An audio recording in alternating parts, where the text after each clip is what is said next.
I'd like to welcome you this morning to our dairy seminars here at World Ag Expo. I am Walt Cooley. I'm the editor of Progressive Dairyman magazine, and again, we welcome you here to Progressive Dairyman seminars at World Ag Expo.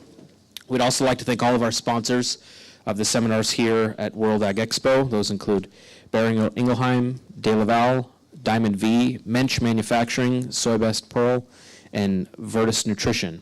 And today's seminar is specifically sponsored by Virtus Nutrition, and I'd like to invite Renee Smith up to have a few sponsors' words. Good morning, everyone. As Walt said, my name is Renee Smith, and I'm with Virtus Nutrition. And if you're not familiar with Virtus, we are the makers of Energy 2 bypass fat, as well as the Omega Nutrition Solution, which has omega-6 and omega-3 fatty acids with Prequel and Strata. And we believe that fatty acids really matter, and even though it's a small component of your diet, the cow's diet, that it really can make a significant improvement in reproduction as well as milk production. We actually had some groundbreaking research that was presented last week at the Florida Ruminant Nutrition Conference showing that if you balance those omega-6s and 3s in the lactating cow diet, that you can see as much as a 7-pound milk response in addition to the reproductive performance. So we're really excited for this new research to be added on, all the research that we've invested in over the last 15 years or so, and encourage you to hop on virtusnutrition.com to dig into those details and let us know if we can help you explore improving your profitability with your fatty acids. Thank you. I will now outline the agenda for today's session, and then we'll go ahead and jump right into it. So we have distinguished guests here today from the major milk handlers and processors here in the California market, and we're privileged that they were all willing to accept or submit themselves to this, I guess, if you would look at it that way. What I've asked each one of them to do is to introduce themselves in 1 minute or less by explaining their title and affiliation, for the dairymen here on our panel, how long they've been shipping their milk to their current processor, and what they most appreciate about the processor that they work with, or for the executives on the panel, the dairymen that they work with. So I'm going to let this panel go down the line here and do that, and then we'll jump into a first set of some questions. Well, thanks. I'm Andrei Mikhalvsky. I'm in my second year as president and CEO of California Dairies. Just saying my name takes up almost the whole minute. It's so long. But I was asked to kind of share why we think what our mindset is within our company. And we have what I believe is a very, very forward-looking group of members and a forward-looking board of directors. And they really see an opportunity in the world market. So our mindset is, how do we transition from being a very strong California company to a company that's based in California, focused on California, but is now an international dairy player in the international dairy market? Yeah, my name is Jamie Bledsoe. I'm a dairy producer from Riverdale. I've been on the California Dairies Board since 2009. I started milking my cows in 2003. And I joined CDI. I had some choices. I remember spending a lot of time with John Zonnevelt, who was on the Land O'Lakes board at the time. And I decided to go with CDI for a couple reasons, and not to. And I'm not saying it to. And I thought about this answer because I don't want to start any trouble. But by the same token, I tried to go back to 2003 and what was going through my mind when I decided to ship to CDI. And I think it was a couple things, three things that come to mind in that thought process. One is $1.20 to invest in it and the amount of assets that they own. I'm the kind of guy that always wants to own brick and mortar. I like real estate and I like land, so I like that.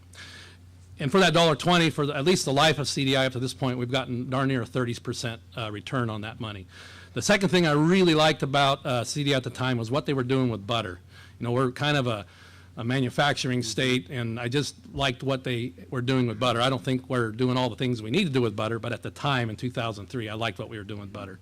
And then I think the third thing that was there, we were getting ready to build a new plant. I wasn't privy to all the information, but I really liked the idea that we're going to add more assets because people are eating milk. They're not drinking it like they used to. So that's what I appreciate about my affiliation. On the CDI board, I'm on several committees, operations, finance, and I'm the chairman of the Political Action Committee.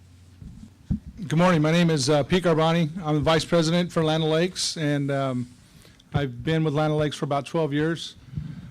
Disappointed that Jamie here didn't make his decision to come our way, but certainly have a distinguished lineup here today in co-ops and choices within the state.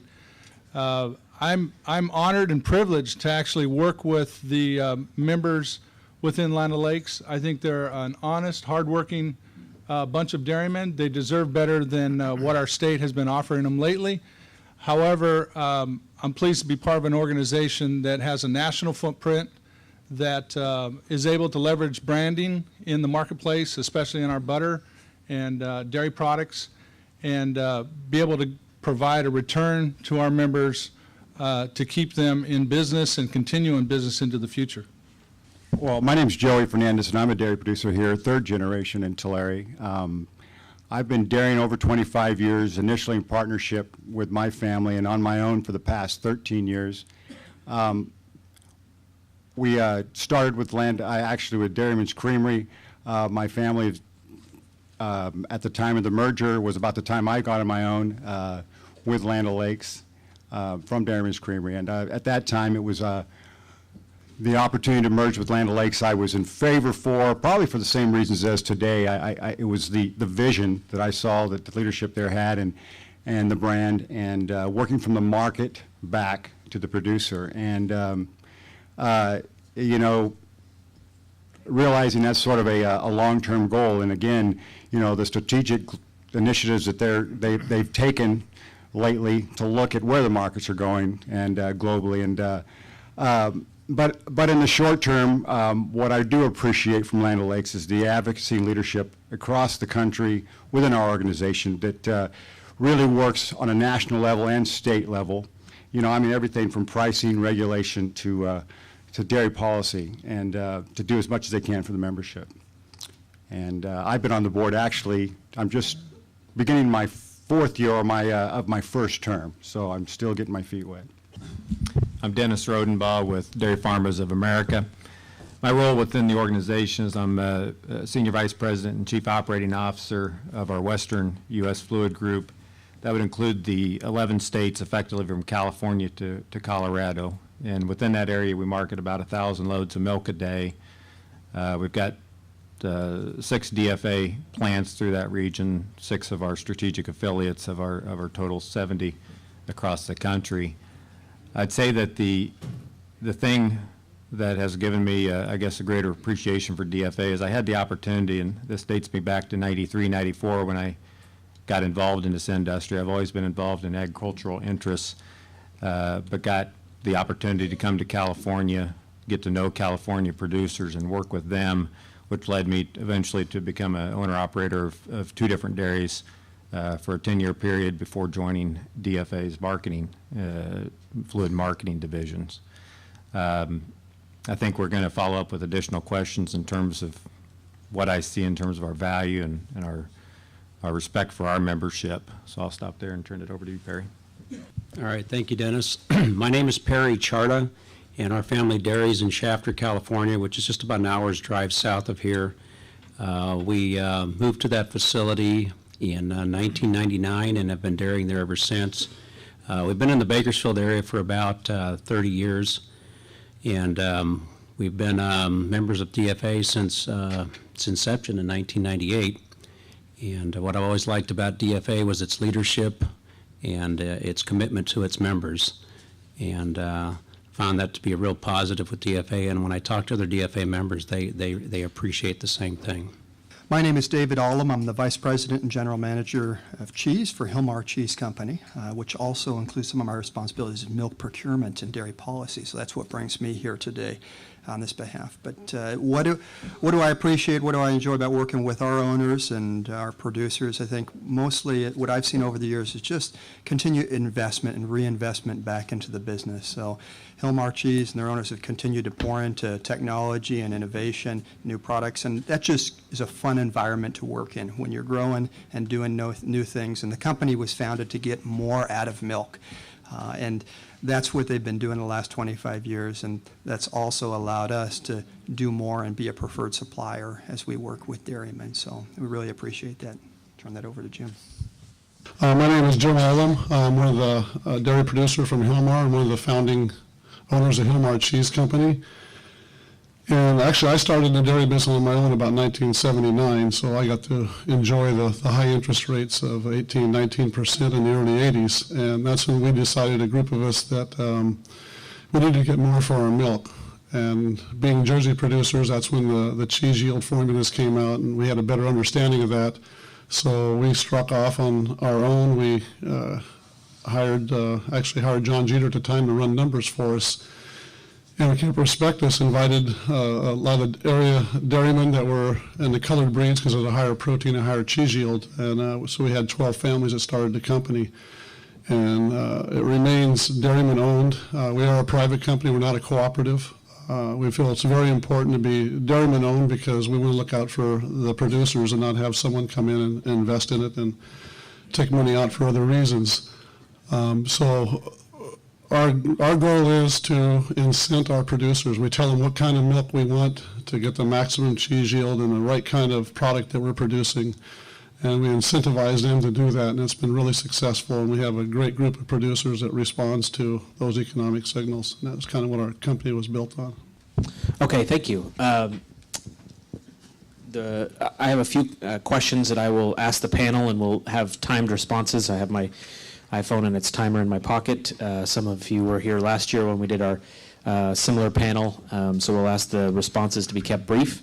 Following those questions, which may take anywhere from 20 to 30 minutes, I would guess, to get the entire panel's response, we'll open it up for floor questions.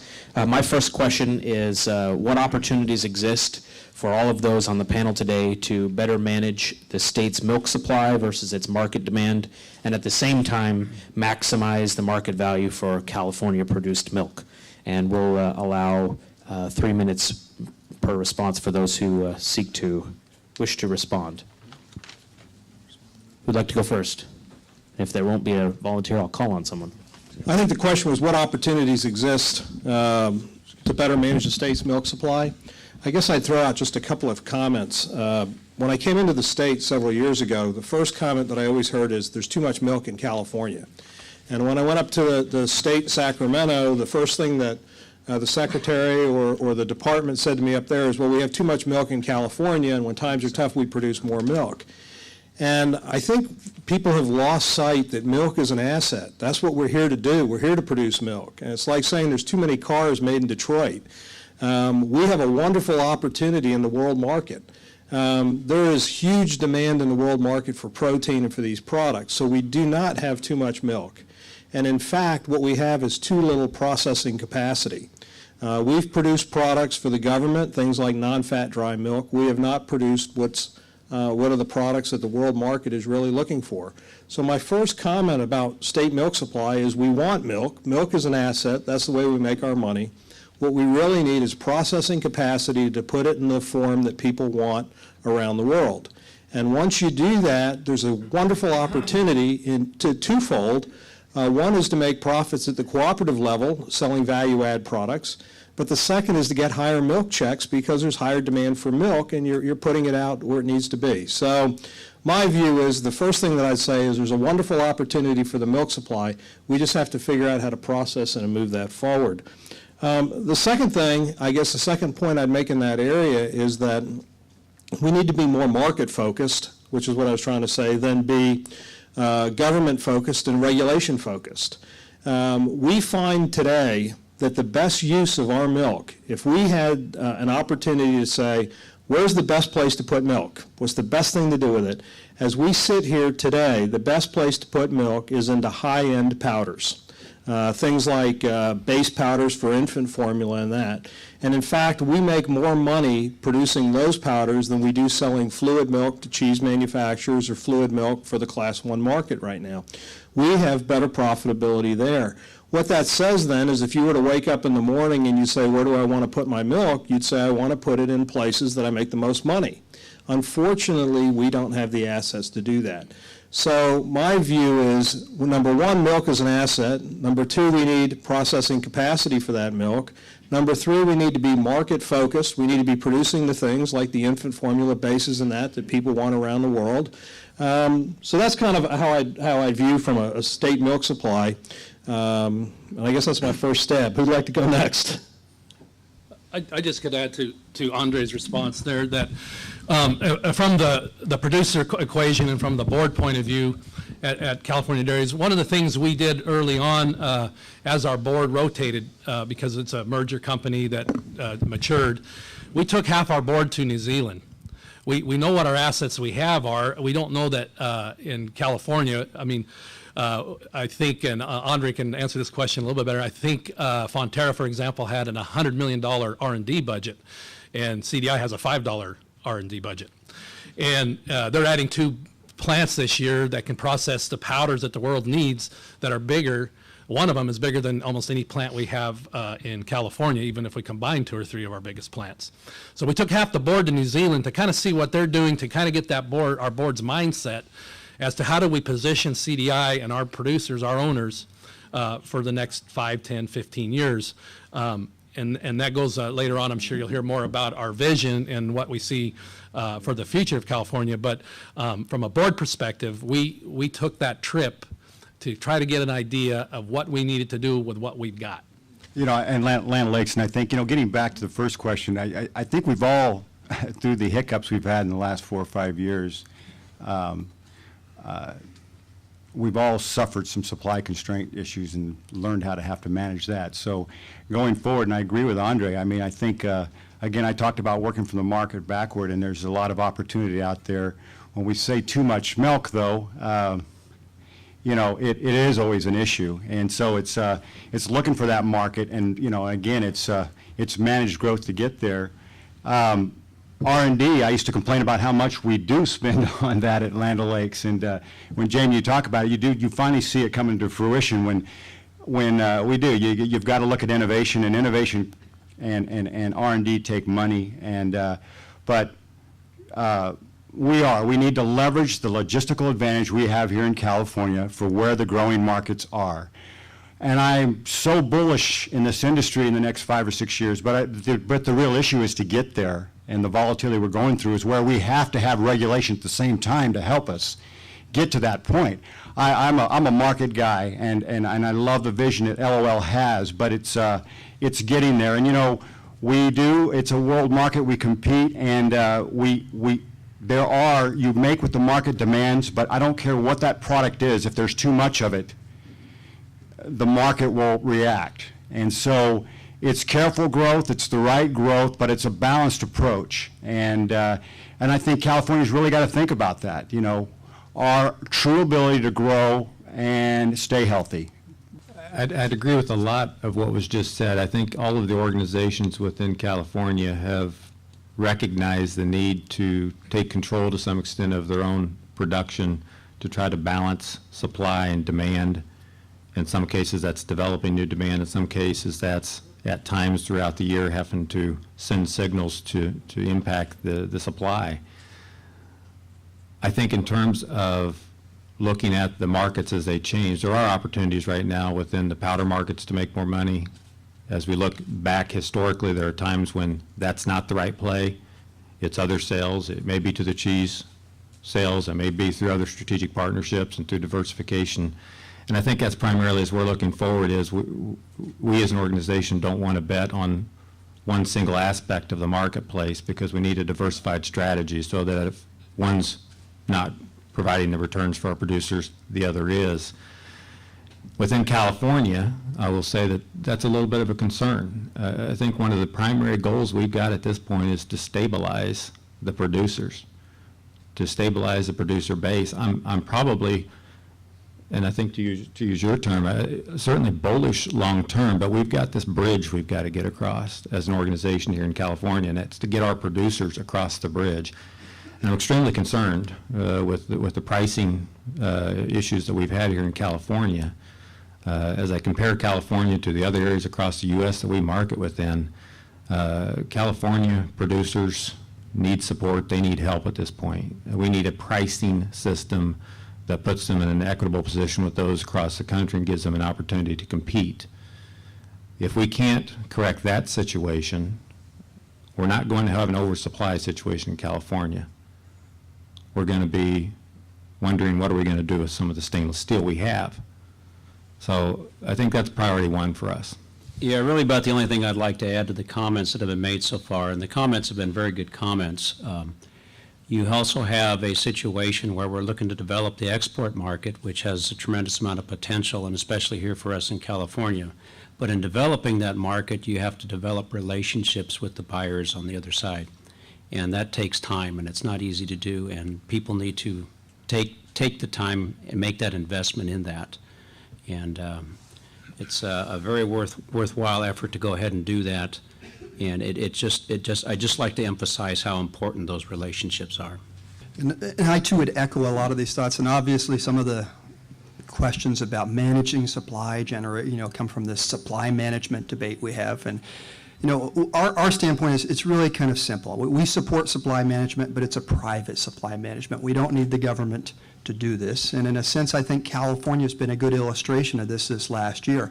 When the price support numbers have become irrelevant in a place that don't keep producers alive, we've had to manage supply. And I think everybody along this line has had to put some kind of contract caps in, things that we've done for years in a sense, and we've demonstrated that we can do it. But the key is we have to first go out and create demand and make a sale and then come back and have supply. And that's exactly how we run it in our company. We're a demand-driven business. So we look at what the demand is, what's the sales, and then we go out and adjust supply accordingly. So how do we, the next big question is how do we maximize this value?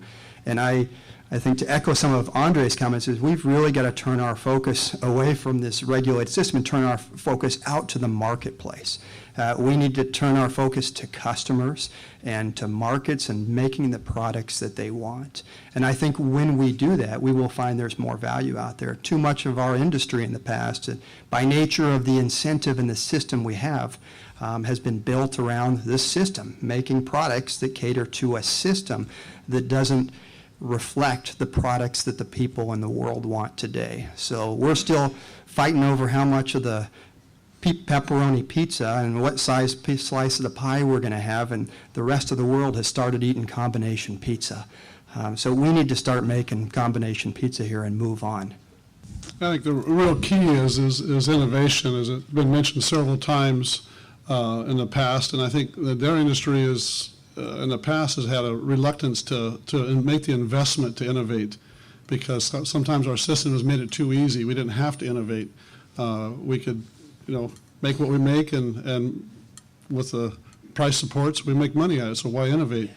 And I've really seen a difference in we're in a whole new era right now. Things are changing so quickly. Everybody's looking at investment. I serve on the DMI board, and they created the Center for Dairy Innovation, and there are companies getting together nationally on a basis that's pre-competitive. And you talk to a lot of those companies, and they're just blown away by what's happening. There's companies that never thought they'd ever work together on this type of organization to be innovative. So I think I'm really bullish also, as Joey said, that our potential is growing every day, and people working together and get our products sold in a higher value market. Second question here is a bit of a follow-up to some of the comments that have been made on the panel. Dairymen in California may have recently seen investments in processing plants elsewhere throughout the country besides California. What factors are driving processors to invest in other parts of the country, and how can California become more competitive to attract future investment in processing capability? I'll start since the microphone's in front of me, and we'll mix up the order here a little bit. We were thinking this was a good way to do it. If we go this way, then Jim and I would have the last word down here, but I'll go ahead and mix it up. So this question of investment's a big one, and the number one deterrent, I believe, for investment in California has been this unstable regulatory environment, and I mean pricing environment. So we have this environment. In the past 10 years, we've had around 25 different milk price hearings. That's a picture of an unstable environment. And what happened is pricing decisions are in the hands of Sacramento, and wherever you fall on that today, wrong or right or agree or don't agree, that's a problem for our industry, to leave pricing decisions in the hands of essentially politicians in Sacramento. We have got to get those decisions out of there. And if you look at the industry, investments going on, a lot of investment all over the United States in the dairy business, but not in California. And I believe that's one of the key fundamental reasons, because it introduces so much risk into our businesses, especially as we're trying to make these products that don't match up with this pricing system, but these are the products the world wants. Secondly, the business climate in California, I don't have to tell anybody in this room, it's really not the friendliest and not the easiest business environment. So we need to come up with ways to streamline permitting, accelerate permitting. We need a one-stop shop. We need to look at what cap and trade is doing to us relative to other states. It's putting us at a tremendous disadvantage. And I think, so the question is, what are we as an industry going to do about it?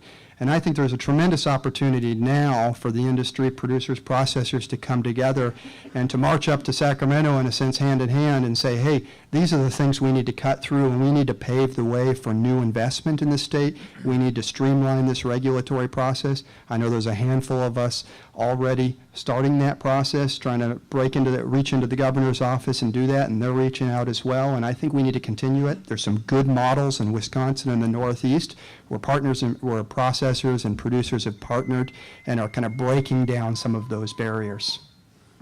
That was my sign. Getting a little out there, I guess. Is that intentional? Who wants to take this next? Better than a hook. I'd agree. I think the pricing system within California has impacted investment in California. I think there's no doubt that there is uncertainty when you're looking at investing $100 million, $200 million, $300 million into a new plant. You want to have some understanding and insight to what the long-term game plan is. But I think adjacent to that, and we talk about the number of hearings that have taken place, and I think it's because the hearings have not yielded an environment in California that creates stability.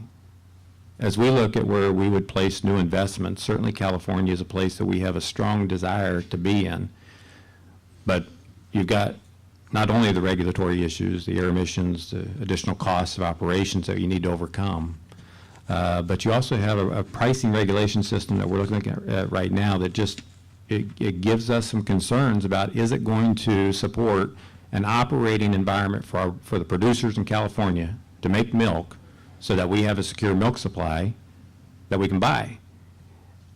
To look at a pricing system that continues to come out with hearing results that ask our producers in California to produce milk below their cost is not sustainable. And so do we want to invest until we get that fixed? That's probably the primary concern I look at. Certainly innovation is critical. And as we look across the U.S., we've got lots of different drives working with DMI and others on the innovation side. We're looking at investments. But when it comes into California, we have to take a little different look. We're building a plant, for example, on the other side of the border in Nevada. And we've had customers who have looked at California, and their concerns have been a combination of just what we've talked about. Is we looked at it, the regulatory environment, the potential instability. And I think if you go back and look at the McKinsey report, that was refreshed in 2006, 2007. You look back at that now, and a lot of the suppositions that effectively the milk supply and the growth in California is beyond the ability to reduce, to impact. I think we're at a different stage. I think a lot of the information, a lot of the basis that we've assumed pre-2009 has changed, and we've got to change with that now in California. As we look at marketing milk to customers that we have in California and those same customers across the U.S., it's very hard to get your arms around selling milk at a discounted level, at such a discounted level. Why do the California producers have to take that lower amount, and how can they be expected to prosper and grow? So again, I think that's priority one. You know, Dennis, I wholeheartedly agree. I just came back from IDFA, their meeting in Florida, and this is all the processors. And, you know, there's no doubt. I mean, we all know in this room the burden and regulation in California is a big hindrance. But it was an eye-opener to see them talk about the more concern about coming into California is the sustainability of the dairy farmer in that state. And they got a real concern talking to a few there. And it's funny, we know about it in our own area backyard, but the discussion there was exactly what we have going on, the competition for water and ag land converted to permanent crops. There's this pressure on, not only available but affordable forage that they don't see the continual growth. And when we're back there, they looked globally where it's going to be, and it doesn't look real promising globally, for a while, and it comes back to the states here. But they do value about California is its resilience and ability to perform when it has margin, and I think that's key. And they were even discussing that back there, was encouraging. Building here is not so much about regulation and one thing, but there's one valuable asset we have out here in California. You give us any slight, tiny bit of margin, and we are resilient. We are a consistent producer of high-quality milk. And, and I was encouraged to think that message was back there. And that's where we have to fix some of our problems.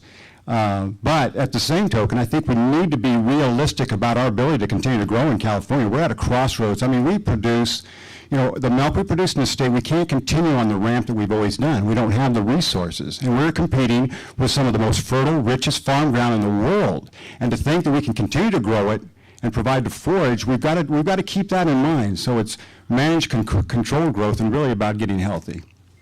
I agree with a lot of what the previous panelists have had to say. A couple of things that I would add, though, is when you look across the nation and where some of this manufacturing capacity has sprung up over the last several years, it's happened in areas of the country that have higher milk prices than California. So contrary to what the CDFA would tell the rest of the industry, that we need to have incentives for milk production to occur in the manufacturing side of the businesses, it's contrary evidence across the nation, specifically Wisconsin, the Northeast, around some of the manufacturing capacity that has been created. It's not because it's a low milk price, and we've got a low milk price and we still don't have the growth here. I think it's exactly because some of the things that my fellow panelists have talked about. And I would offer this notion that it's more than just trying to get a better price. It's about guaranteeing some sort of margin. The costs are going to do different things, and the price doesn't necessarily tie to the cost that you farmers receive. So as you think about, I'm not talking about a guaranteed profit for every dairyman, but you can't have the type of bleeding we've had in our state and expect manufacturers to come here and open up new plants and make multi-million-dollar investments if we don't have a way to ensure that we're going to have a milk supply. So a little bit of a twist here, kind of has something to do with some of the provisions of the Farm Bill. The Dairy Security Act had some aspects of this in it around margin being available to producers, even when corn goes extremely high. We've got to find a way to have sustainability for both sides of the equation, not just producers, not just manufacturers, but the industry in total. And I don't mean in any way to gloss over the fact that we're not getting a fair price for our milk and all that. I mean, I'm a dairy producer. I don't think I need to tell you guys that. My P&L looks the same or worse than yours. I'm an expansion herd since 2003. So I feel, I'm in the same pain, and I actually have exit plans on my desk. So I'm not going to gloss on that. I'm not trying to gloss over it, but it's been said enough. I do have a couple different takes. One is on from a co-op owner that's only located in California at the time, and we discussed this in our boardroom quite a bit, and I think it's something that you guys need to hear. And I'm sure for those of you who are married and have children, you don't want to move your wife, or your wife doesn't want to move to South Dakota, or Texas. So we kind of, at least our plans, what we've asked our management to look at is, look, there's no new processing going to come to California under this current regulation. Of course, we're all bullish, for the long term. The dairy producers that want to stay in the state are the ones that are going to shoulder the new processing facilities, whether we take it out of plant profits, we take it out of retains, however we do it. But for today, for the short term, we're going to do that, the dairy producers who don't want to leave the state. you're not going to get the outside people to come in here, at least in the short term. The last comment was I was at the same conference with Joey. Garbani actually came to California and looked, and they're one of the biggest success stories today. And from the day they started to build a $450 million facility in Idaho, it took them 326 days to open the doors. It would take them probably 2 years just to get the first permit to get a golden shovel to move dirt. So that's our biggest, one of our biggest issues in California, besides dairymen's profitability. Yeah, I think a lot of good points have been made, and I think most of it's been said. To me, I feel very strongly about this issue, about bringing processing assets. I'm very passionate about the fact that I don't think we have enough milk. I'm very passionate about that I would like to have more milk. We'd like to have more people opening dairies. We'd like to have people growing. But I want to be able to process it and sell it into the world market. And I think there's a wonderful opportunity to bring a lot of money back into the state and into your pockets if we could position this thing right, and it's going to start with processing assets. And I feel so strongly about it that we've met several times with the state, and I'm not quite sure what's been released or publicly put out there for consumption. I probably should have paid more attention to it. But there are groups of people that are working in the state right now that have been put together to look at different initiatives. One is, how do you improve the pricing situation? And there's a couple of groups working around that. There's a dairy task force. There's a coordinating committee. There is a group working on risk management tools, and can the state help us with risk management so that we can guarantee margin? But we've got 4 of what I consider to be fairly high-powered task force groups out there, work groups. Risk management, pricing, one looking at quota, I know it's controversial, and one looking at assets. The asset one, I was asked to kind of spearhead that, but I'm working in conjunction with Hilmar, with John Jeter, so he and I are both looking at that, and have been working with the state. And the state has a commission called Go Biz, and they are looking very carefully at 2 things. One is business attraction, how do we get more people into the state, and the second is business retention. We had a call a couple of days ago, and we had the 7 committees that the governor's put together to look at this Go Biz and how do you drive it forward. And I made the comment that Garbani went in, I don't know if it's 326 days or 324 days, but made the comment that that they had inspectors living in trailers, so that thing could be built immediately. And the comment that came back from the state is, hey, this is the state of California. We will never attract business the way these other states do. I find that somewhat defeatist.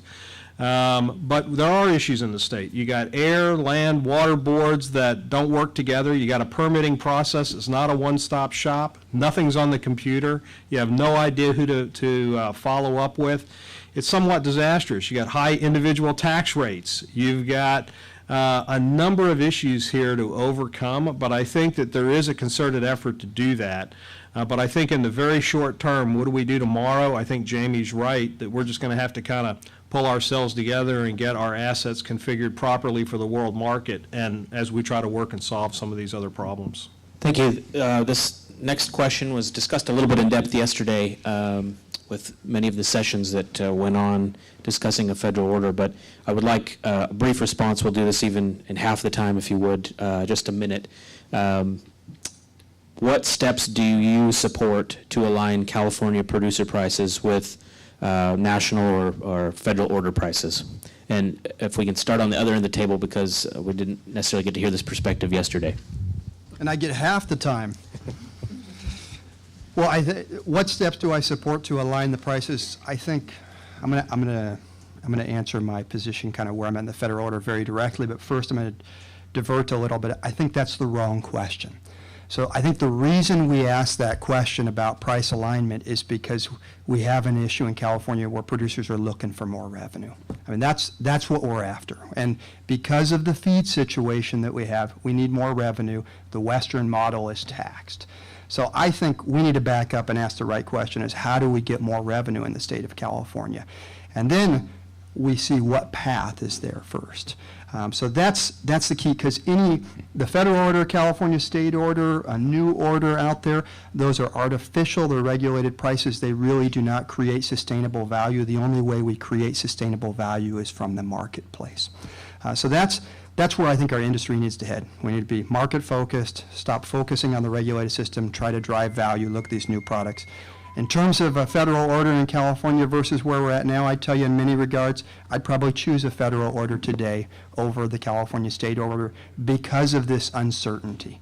Because every 6 months we're in Sacramento and we do not know at the minimum regulated price what is going to happen. We're seeing our producers' revenues redistributed through the pool as those premiums are thrown in and spread around, so those who are investing are being penalized and those who haven't invested are being rewarded.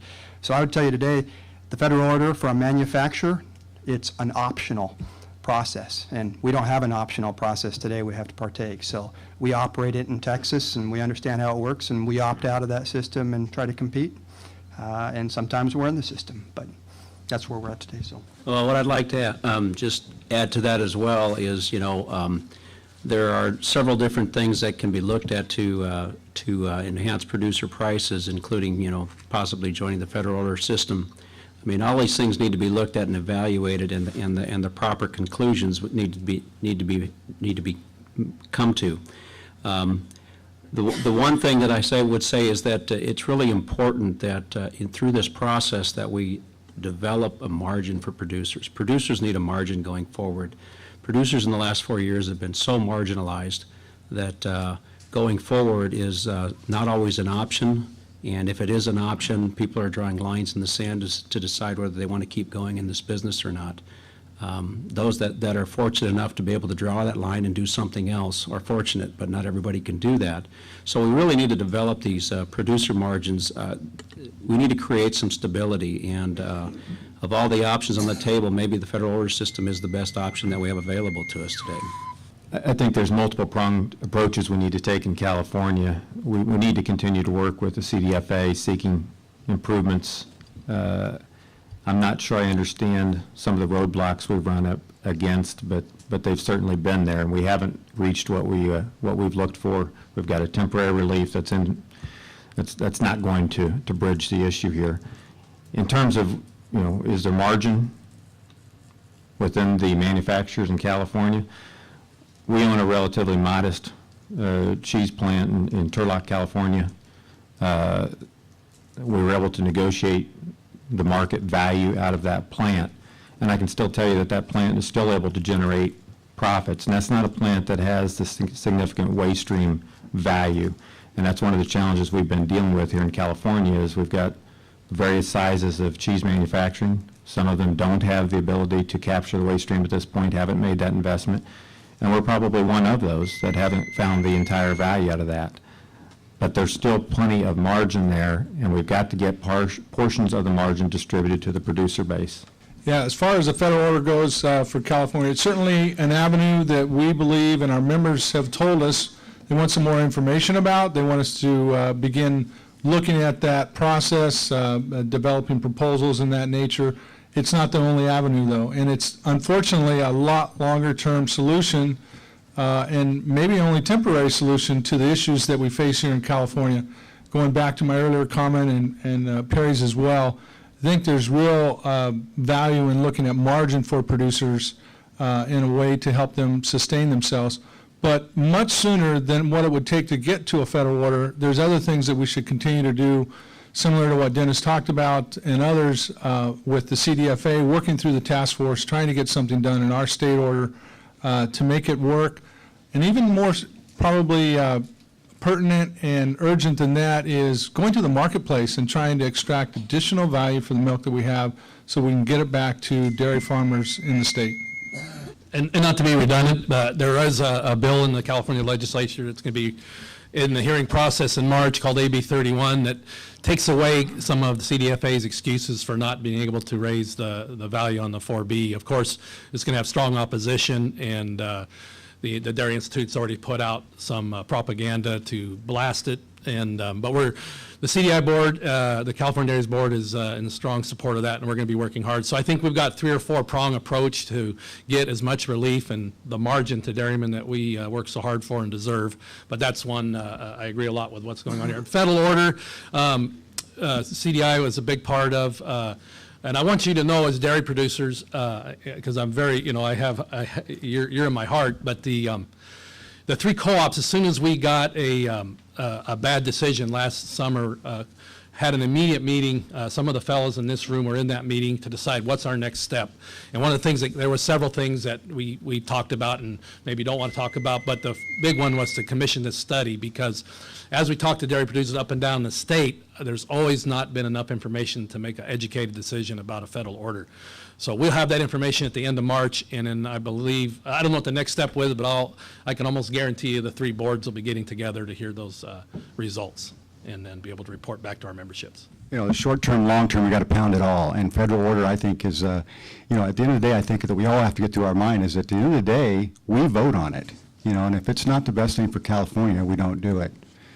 But to me, that's all the reason. It's a tool out there that we have to start tomorrow and utilize. It's a learning process, but at the end of the day, nobody else votes on it. The producer does. And it has to be better for California. Meanwhile, we do all we can at the state level and through that, and through some of the things that we can do possibly with the Farm Bill that give us immediate relief. I know there's a big price discrepancy, but I served on a National Jersey Board for years, and we always used to do director milk prices. And historically, us, California and Arizona, were always low on the totem pole. Wisconsin has always been $2 or $3 higher than us. And maybe we should be saying shame on us. We waited way too long to address these issues, because we had the California model where, you know, we used to be able to buy our feed at a real reasonable price. We had the kind of the golden, everybody was jealous of us. It's a new day now, and it's changed. So we're in this kind of conundrum now, and it's a real difficult thing. It's very emotional. There's so many people that are hurting. Very few guys are making any money at all unless they don't have the California model and they grow a lot of their own feed.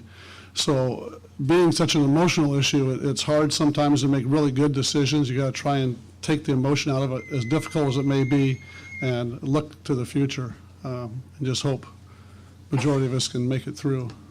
I'd like to thank their panel for their participation. We do have, I'm going to take two questions, and how I'm going to divide this is to say, right here on this side, we'll take one question from this half of the room, and we'll take one half from the left side of the room, and we'll give the panel, depending on the question, the option to respond or not respond. So if you will, when you ask your question, this is not a statement period, so state your question. I'll put the timer on you if you need it, okay? Real simple question. Do you think that the California regulated price is regulated too low or regulated too high? I think that question was for me, maybe? For Joey. Okay, well, maybe I'll let him. So we obviously have these two systems, California state order and the federal order, and there are very much differences.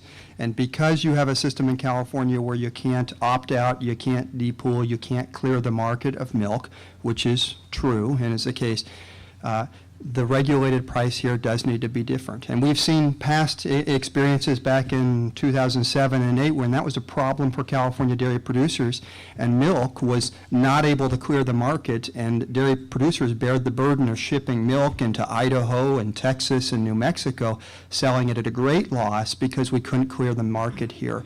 So that's one of the real issues that drives it. We also have transportation. So there's different market issues. And even if you look around federal orders, you will see, although there's one regulated price, when you look at mailbox prices, they're different.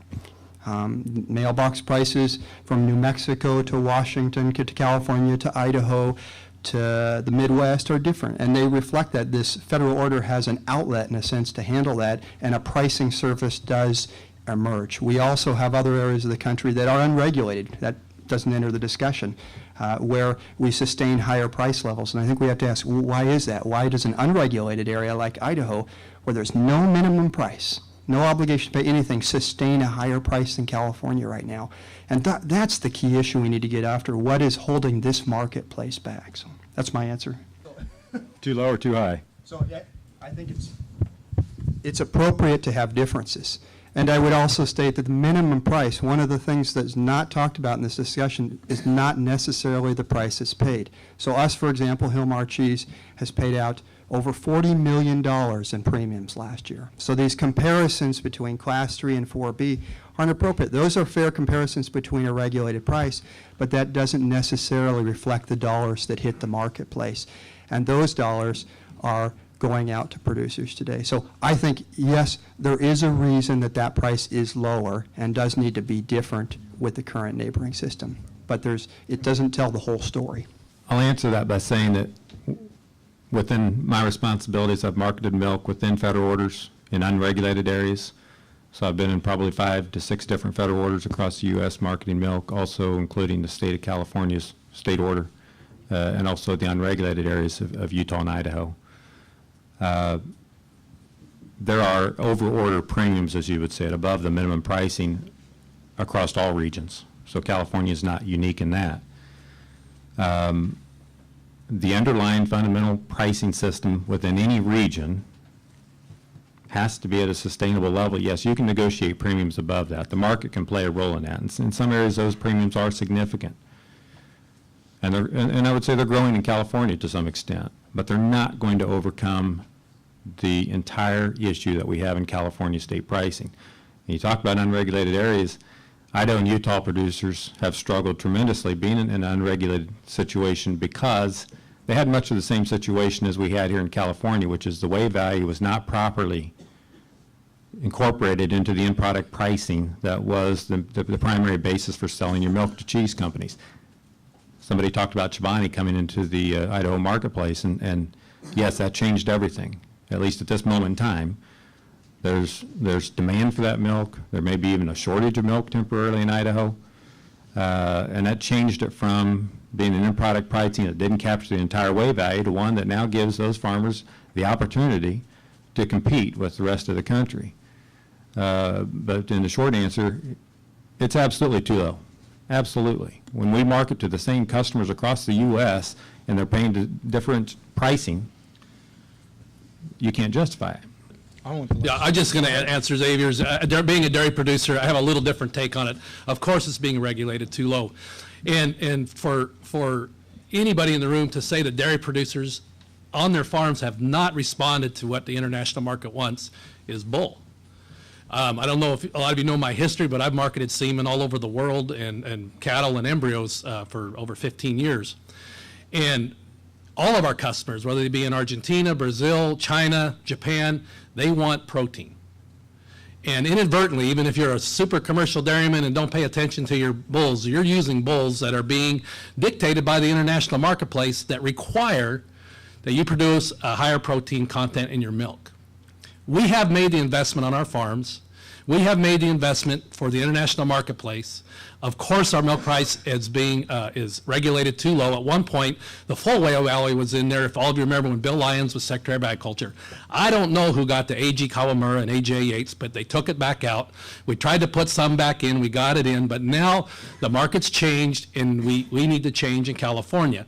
And the best way we're going to do that, I think, is to close the doors, get behind, beat each other up, but we got to keep talking. And we can't break David Ahlem and his crew, but David, you can't break California dairy producers. We have to find a happy middle to get by. And to, I guess, a long answer to your question, it is regulated too low because at one point the state recognized it. And for some reason, they took it out. And I wasn't milking cows then, but I know the history a little bit.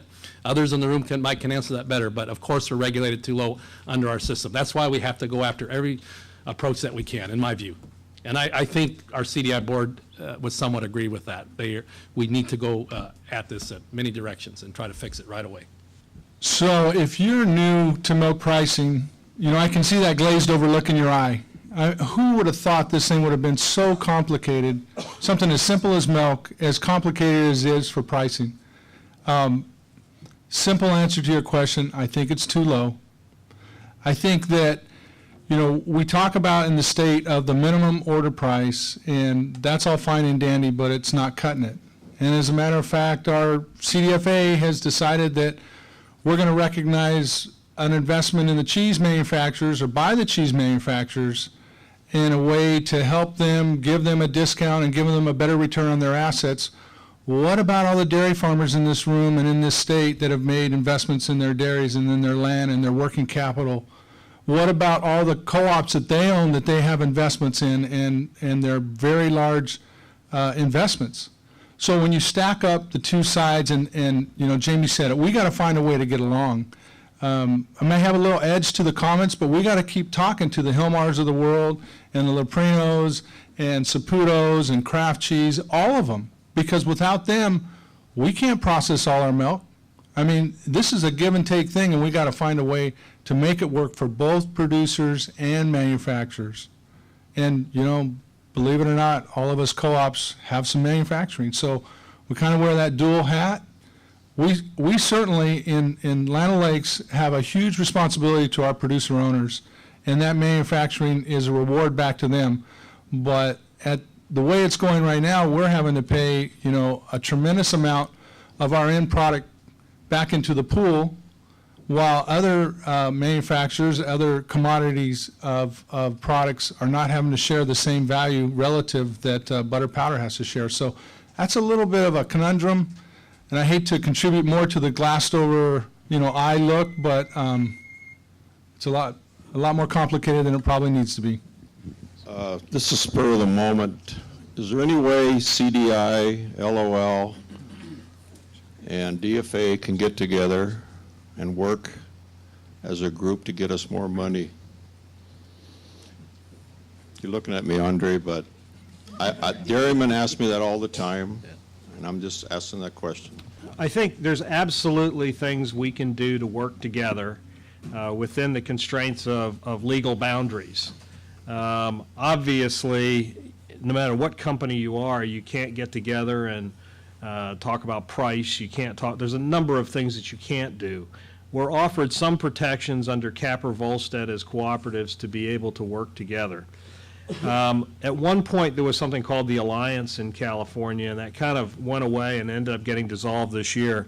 And as recently as probably 55 minutes ago, when we were standing outside, the three large cooperatives were staying together saying, how do we reinstate a program and a policy where we have an opportunity to sit down on a regular basis and talk about things which are appropriate and proper to do in a room.